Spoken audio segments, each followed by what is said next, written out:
everybody, welcome to yet another videos from Nonpartisan Media. Obviously, guys, I am joined once again by a satellite of discontent. Say hello. G'day, everyone. Hi. Obviously we have the mascot, which doesn't seem to want to work at the moment. So, you know, go figure. But yeah, obviously, guys, we're going to be going through. We're going to do about 4 videos today. They're all going to be split up. So sit back, relax, enjoy your coffee, and let's just jump into it. So the first one we're going to be talking about is the continuation of the crackdown or the censorship of conservatives. This is actually a 3 or 4 prone video. So we'll start with the start. The crackdown continues. Twitter suspends libertarian accounts, including Ron Paul, Institute director.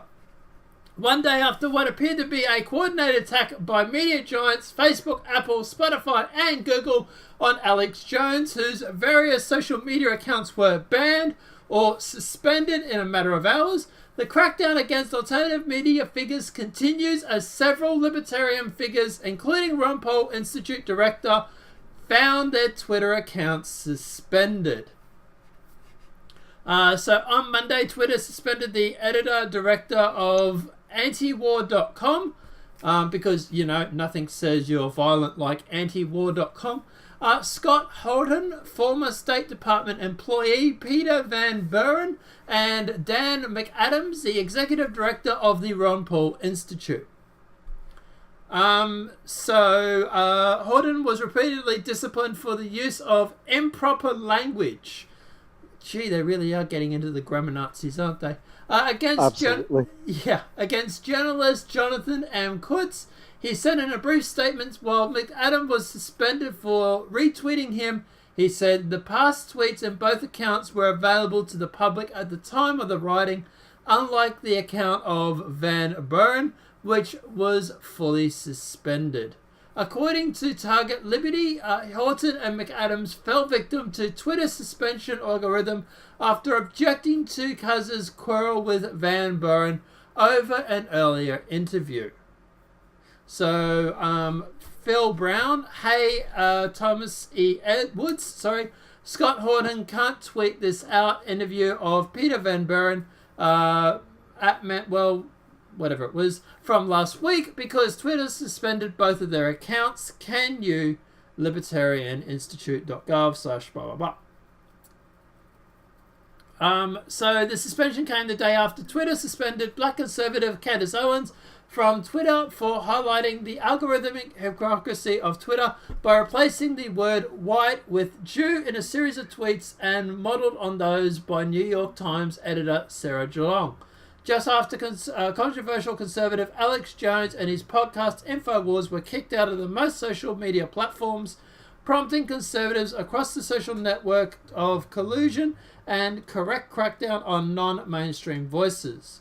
The Silicon Valley giants were criticized by the US political establishment for failing to prevent alleged Russian interference in the 2016 presidential election.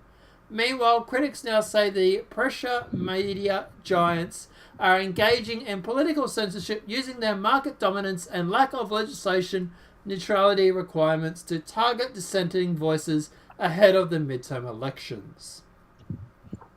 Yeah. I was just going to say, Candace Owens, so the progressive stack isn't applying anymore. It's about the fact that you're conservative. Yeah, well, I don't think the progressive stack would have worked on her anyway. I think she gets it because she's conservative regardless of her race, colour, whatever. She's a conservative, so she gets what she deserves, I suppose. That's what their thoughts are. I guess. Yeah. I don't know. I thought being black would have been protective. No, conservative outweighs that privilege, that's for sure. Apparently so. In a scathing op-ed on Tuesday, Nigel Farrell, I'm getting that wrong and I'm tired, wrote that while many on the libertarian right and within the conservative movement have their issue with Alex Jones and InfoWars, this week's announcement by YouTube, Facebook, Apple, and Spotify represent a concerned effort of prosperation and censorship that could be used soon to see any of us confined to the dustbins of social media history. Farage then accused social media giants of being conspirators? Conspiratorial? Conspirators? It's IST on the end. I don't know. It's late. I'm tired. I want to go to Oh, bed. conspiratists, probably. Yeah. He concluded real-time interference in the US democracy comes not from Russia, but from some of its most powerful corporations, which now yield more power in some cases than government itself. Now, at the end of the day, the other sort of sections of this story has Tommy Robinson fears Facebook purge after Instagram removed in error. But his account has been reinstated. And the Democrat senators now demand more censorship of conservative media. Of course they do. Democrat Senator Chris Murphy has called for the social media websites to ban more conservative news outlets in the aftermath of InfoWars being purged from the internet. Yesterday, Apple, Spotify, and Pinterest and YouTube all deleted InfoWars in a coordinated assault on freedom of speech that sent shockwaves throughout the media. Murphy responded by celebrating the ban and calling for more right-leaning sites to be targeted. Of course he does. InfoWars... Just quickly on that thing too earlier, the corporates having more power than government, that's absolutely true. Yeah. If you have a look at Apple approaching the $1 trillion mark and things like that, they actually wield more power than most countries. Yeah, they do. Yeah, they definitely are a sizable force. The corporate tyranny of the future is upon us. That's what I would say. Yeah. At the end of the day, we no longer have to fear governments, we have to fear corporations. InfoWars is the tip of a giant iceberg of hate and lies that uses sites like Facebook and YouTube to tear our nation apart. I thought the mainstream media did a good job of that, but anyway. These companies must do more than take one website down. The survival of our democracy depends on it, tweeted Murphy. Quite how silencing independent media platforms has anything to do with the survival of democracy was not explained by Murphy. Democratic Congressman Seth Monod went even further, accusing Alex Jones of inciting violence with no evidence whatsoever, while asserting the internet will be a safer place with few of Alex Jones' harmful conspiracies on it. Yeah, don't even get me started on it. But anyway. Meanwhile, Silicon Valley's censorship of conservatives and libertarians continued to intensify as accounts linked to the Ron Paul Institute were suspended, which we've obviously just talked about. So, there's a little bit to digest in this. So, Democrats want more censorship. There's a shocking horror for you. Tommy Robinson's Instagram account was suspended, but then reinstated later. I don't know if they gave a reason for it. Probably a rogue employee again. Probably. And also they're cracking down on continues with Twitter suspending libertarian accounts, including Ron Paul Institute. So yeah, it's a good day to be a social media tech company, I suppose. This is Llewellian. This is insane. This is literally insane. Yeah, it is. This thing about, the corporate's tyranny. I mean, the fact that Democrats are calling upon private organizations for censorship, it clearly shows that they are actually attempting to circumvent the amendment, First Amendment, is it? Freedom of speech. Yep. Freedom of speech. Yep. Yeah. So they're trying to circumvent it by using the fact that these are private organizations. The fact is that these private organizations have a monopoly on our ability to disseminate information. Yeah. And that I would call for these companies to be made into utilities. That is actually something I was going to touch on, actually. That is, a lot of people are actually calling for that right now. A lot of people want these companies to be utilized for lack of a better word, I suppose. I don't know. I'm tired. But yeah, I was going to say, yeah, a lot of people want these companies to be made into utilities, and that way they can be regulated because they're just too big, they're too powerful, and I would actually support that. Look, if you had asked me 6 months ago, I would have said no, probably not. But look, at the end of the day, It's come to that. It's come to that. And it there is really has. There is precedent. We've already done that with electricity, with water. Well, maybe not water in Australia, but we do have regulation on a lot of private organisations at this point around the world.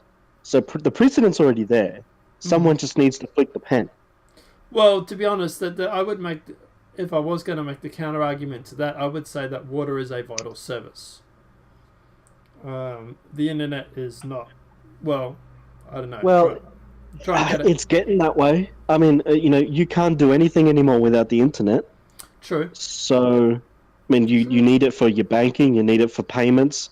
I mean, organizations need the internet to physically do business at this point, especially if they're talking about cashless. True. Well, that was the last time we saw an ATM machine. Or an ATM, sorry.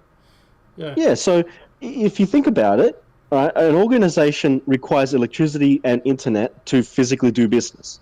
True. So how is the internet not a utility at this point? True. Yeah, I can make that.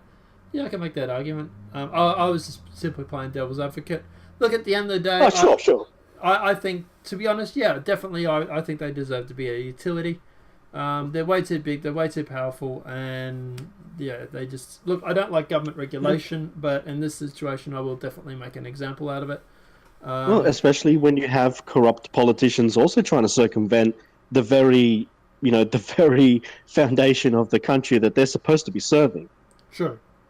Yeah, I don't know how Alex Jones being on YouTube is bad for democracy. I would say it's the opposite. I would say he has a right to his freedom of speech, which would be his democratic elected right, so to speak. It's what they have the First Amendment for. So yeah, but like I say, yeah. Look, at the end of the day, I don't think that I don't think Alex should have been banned. I said this in the video yesterday, actually, guys. Check it out if you haven't seen it already. But yeah, at the end of the day, I think that this is insane. This really is, and they haven't even waited a day before they've gone through, and they're calling for more censorship. Yeah. Well, I mean, if you don't call for Alex Jones to be reinstated, well, then basically they came for Alex Jones, and then when they come for me or you or the guy down the road, there's no one left. Yeah. Yeah, exactly. It's a very dangerous precedent to set, that's for sure. As for Tommy Robinson... I may not agree with everything he says, and I don't actually. Well, I don't either, no. I agree with a lot of stuff he does say too. And as for the Tommy Robinson, yeah, I do believe that would be someone that works at... My guess would be someone that worked at Instagram, didn't like Tommy Robinson, and deleted his account. Thought that nobody would notice, really. Yeah, okay. But yeah, and as for the Democrats, well, like I said, it hasn't even been a day. I don't know, guys. Look, do you have anything left to add there, man, or you? No, I'm good. Guys, let me know what your thoughts are in the comment section below. Do you think that the suspending of Tommy Robinson was a mistake? Do you think it was an honest error? Do you think that the Democrats calling for censorship, are you surprised by that? Or did you kind of expect them to do it, just not so fast?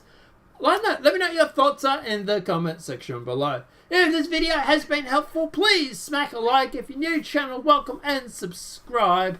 Apart from that, guys, I'll see you in the next demonetized video from YouTube. Have a great night and enjoy.